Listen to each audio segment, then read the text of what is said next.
Welcome to a Foxy Tech Tips tutorial on enabling or disabling audio capture when recording games on Windows 11. If you find this tutorial helpful, please consider subscribing to my channel and liking the video. From the Windows 11 desktop, go to the search bar at the bottom, search for Settings and then open them.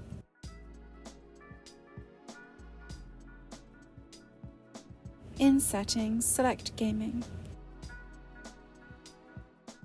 In Gaming Settings, select Captures. Here, under Recording Preferences, you will see the option called Capture Audio when recording a game. You can enable or disable it here. You can also click the drop-down arrow to get more options about audio capture. You can change the audio quality, the microphone volume, and system volume. And that draws an end to this tutorial. Please like the video if you found it helpful and subscribe to Foxy Tech Tips for more Windows 11 tips and tricks.